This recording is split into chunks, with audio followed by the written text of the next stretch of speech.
क्या आपकी basic salary सीधे 3 गुना होने वाली है? क्या 18,000 पाने वाले कर्मचारी अब सीधे 69,000 रुपए पाएंगे?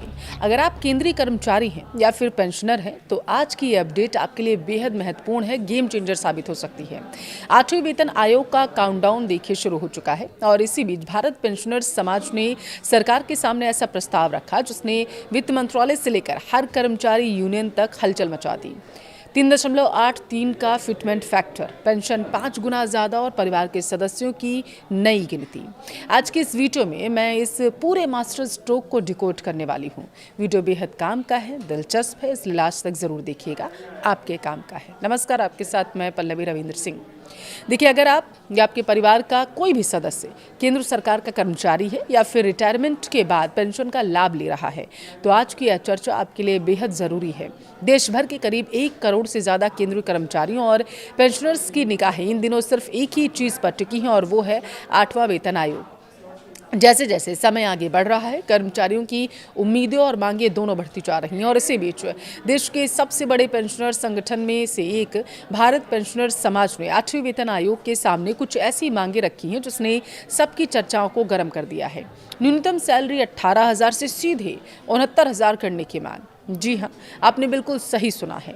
आज की इस वीडियो में हम बात करने वाले हैं कि किस तरीके से भारत पेंशनर्स ने अपनी मांगें रखी हैं, इस प्रस्ताव में क्या क्या कहा गया है, इसके पीछे उनका गणित क्या है और अगर ये मांगें मान ली जाती हैं तो आपकी जेब पर इसका कितना बड़ा और पॉजिटिव इम्पैक्ट पड़ने वाला है, ये जानना आपके लिए बेहद ज़रूरी है। सबसे पहले बात करते हैं उस मांग की जिसने सबसे ज़्यादा सुर्खियाँ बटोरी हैं, यानी न्यूनतम बेसिक सैलरी में बढ़ोतरी की। आपको बता दें कि हाल ही में भारत पेंशनर समाज के एक उच्च स्तरीय प्रतिनिधिमंडल ने 8वें वेतन आयोग के अधिकारियों से मुलाकात की और इस प्रतिनिधिमंडल में बीपीएस के अध्यक्ष RK चौहान और महासचिव अविनाश राजपूत जी शामिल थे। उन्होंने आयोग के सामने जो सबसे बड़ा प्रस्ताव रखा वो था न्यूनतम सैलरी को 18,000 से बढ़ाकर सीधे 69,000 कर देना। अब आप सोच रहे होंगे कि अचानक इतना बड़ा जंप कैसे आ सकता है। दरअसल इसके पीछे संगठन ने एक ठोस गणित रखा है। फिटमेंट फैक्टर का 7वें वेतन आयोग में फिटमेंट फैक्टर 2.57 तय किया गया था, लेकिन बीपीएस ने 8वें वेतन आयोग के लिए फिटमेंट फैक्टर के तहत 3.83 के तहत इसे फैक्टर माना है। अब जरा कैलकुलेशन समझिए आप। अगर मौजूदा 18,000 रुपये को 3.83 से गुणा किया जाता है तो यह आंकड़ा लगभग 68,940 रुपये के आसपास बैठता है और इसी आधार पर संगठन ने 69,000 रुपये की न्यूनतम सैलरी तय करने का फैसला किया है, लॉजिक दिया है उन्हें। अगर ये मांग मान ली जाती है तो एंट्री लेवल के कर्मचारियों का जीवन स्तर पूरी तरीके से बदल जाएगा। अब आते हैं हमारे रिटायर्ड पेंशनर्स के ऊपर। बढ़ती उम्र के साथ मेडिकल खर्च और जीवन यापन की लागत आसमान छू रही है। इसे ध्यान में रखते हुए बीपीएस ने पेंशनर्स के लिए एक बहुत ही मजबूत प्रस्ताव दिया है। जब प्रस्ताव पेश किया गया तो उसमें चीज़ें क्या कही गई, मैं आपको वो बताती हूँ। देखिए, फिलहाल के लिए वर्तमान में न्यूनतम पेंशन 9,000 रुपये प्रति महीने है। आज की महंगाई में 9,000 रुपये में गुजारा करना बहुत मुश्किल है, ये आप सभी लोग जानते हैं। इसलिए संगठन ने मांग की है कि इस न्यूनतम पेंशन को बढ़ाकर 45,000 रुपये कर दिया जाए या मौजूदा पेंशन से सीधा 5 गुना बढ़ जाएगा। अब इसके अलावा पेंशन कैलकुलेशन के फॉर्मूले में भी बदलाव का सुझाव दिया गया। बीपीएस का कहना है कि न्यूनतम पेंशन कर्मचारी के आखिरी वेतन का 67% होना चाहिए, जो कि आमतौर पर 50% होता है। फैमिली पेंशन आखिरी वेतन का कम से कम 50% होनी चाहिए।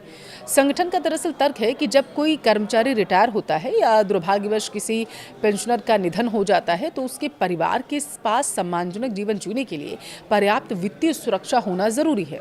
वेतन आयोग जब न्यूनतम सैलरी तय करता है तो वो यह मानकर चलता है कि एक कर्मचारी को कितने लोगों का पेट पालना है। इसे फैमिली यूनिट कहते हैं। अभी तक सरकार परिवार को 3 यूनिट का मानती है, यानी पति, पत्नी और एक बच्चा। लेकिन भारत पेंशनर्स समाज ने इस व्यवस्था को पूरी तरीके से बदलने की मांग की है। संगठन का सुझाव क्या है वो सुनिए। भारतीय समाज की सच्चाई को देखते हुए इस यूनिट को 3 से बढ़ाकर 5.2 यूनिट किया जाए। इसका गणित उन्होंने कुछ इस तरीके से समझाया जो मैं आपको बताने जा रही हूँ। कर्मचारी खुद यानी पेंशनर्स 1 यूनिट हो गया, पति या पत्नी 1 यूनिट हो गया, 2 बच्चे 0.8 और 0.8 यूनिट हो गए। सबसे ज़रूरी 2 बुजुर्ग माता पिता 0.8 और 0.8 यूनिट। इन सबको मिलाएं तो कुल 5.2 यूनिट बनता है। संगठन का स्पष्ट कहना है कि आज के दौर में बच्चों की पढ़ाई और बुजुर्ग माता पिता की देखभाल, उनके पूरे मेडिकल खर्चे में बहुत बड़ा जो खर्च है वो करना पड़ता है। ऐसे में पुरानी 3 यूनिट की थ्योरी अब काम की नहीं रह गई है, क्योंकि महंगाई भी बढ़ी है। सैलरी तय करते समय माता पिता की जिम्मेदारी को भी फॉर्मूले का हिस्सा बनाना ही होगा। सैलरी और बेसिक पेंशन के अलावा संगठन ने महंगाई भत्ते यानी डीए और महंगाई राहत यानी कि डीआर को लेकर भी एक बड़ा सुझाव दिया है। फिलहाल सरकार साल में 2 बार जनवरी और जुलाई में डीए डीआर बढ़ाती है, लेकिन बीपीएस की मांग ये है कि अब इसे हर 3 महीने में यानी क्वार्टरली बढ़ाया जाए। यानी जैसे ही 3 महीने का महंगाई का औसत आंकड़ा आएगा, तुरंत ही कर्मचारियों और पेंशनर्स को उसका लाभ मिलने लगेगा, ताकि वो महंगाई की मार से बच सके। एक और दिलचस्प मांग ये है कि जैसे ही महंगाई राहत 25% के आंकड़े को पार करती है, तो उसे तुरंत ही बेसिक पेंशन में मर्ज करने के लिए जो सिफारिशें की गई, ताकि पेंशन का बेस अमाउंट बढ़ जाए। बात करें स्वास्थ्य सुविधाओं की, तो उम्र के इस पड़ाव में सबसे ज़्यादा ज़रूरत इलाज की होती है। संगठन ने मांग की है कि जो पेंशनर्स ग्रामीण इलाकों में रहते हैं और सेंट्रल गवर्नमेंट हेल्थ स्कीम के दायरे से बाहर हैं, उन्हें कैशलेस हेल्थ केयर सुविधा दी जाए। हर महीने मिलने वाले फिक्स्ड मेडिकल अलाउंस को बढ़ाकर 5,000 रुपये कर दिया जाए। साथ ही बीएसएनएल के पेंशनर्स की पेंशन समानता और उनके स्वास्थ्य से जुड़े लंबित मांगों को भी जल्द से जल्द सुलझा दिया जाए। अब आपके मन में सवाल आ रहा होगा कि भारत पेंशनर्स समाज आखिर है कौन, जिसकी मांगों को इतनी गंभीरता से लिया जा रहा है और जिसकी चर्चा देश भर में हो रही है। दरअसल बीपीएस कोई नया संगठन नहीं है। इसकी स्थापना जनवरी 1955 में की गई थी। यह पेंशनर्स से जुड़े मुद्दों को उठाने वाला देश का सबसे प्रतिष्ठित संगठन माना जाता है। इसे भारत सरकार के पेंशन एवं पेंशनर्स कल्याण विभाग और नीति आयोग से मान्यता भी मिली हुई है। इसीलिए इसके सुझावों को गंभीरता से लिया जाता है। इस संगठन के साथ देश भर के करीब 245 पेंशनर्स एसोसिएशन भी जुड़ी हुई हैं और यह लगभग 10 लाख पेंशनर्स की आवाज़ सरकार तक पहुंचाता है। लेकिन यहाँ एक सच्चाई जानना आपके लिए ज़रूरी है। ये सारे जो आंकड़े हैं, 69,000 की सैलरी या 45,000 की पेंशन अभी सिर्फ सिफारिशें और मांगे हैं, या कोई अंतिम फैसला नहीं है। ये एक मसौदा है जो बीपीएस की तरफ से पेश किया गया है। 8वां वेतन आयोग अभी विभिन्न कर्मचारी यूनियन और संगठनों से ऐसे ही सुझाव ले रहा है। इन सभी सुझावों का आर्थिक प्रभाव देखा जाएगा। आगे सरकार के खजाने पर पड़ने वाले बोझ का आकलन होगा और तब जाकर आयोग अपनी फाइनल रिपोर्ट सौंपेगा। उस रिपोर्ट को अंत में केंद्र सरकार की कैबिनेट से मंजूरी दी जाएगी। देखिए, बुढ़ापा कोई बोझ नहीं है, बल्कि उस अनुभव का सम्मान है जो इन कर्मचारियों ने इस देश को दिया है। भारत पेंशनर समाज ने जो मांगे रखी हैं, वे सिर्फ कागजी आंकड़े नहीं हैं, बल्कि एक सम्मानजनक जीवन जीने की बुनियादी ज़रूरत भी है।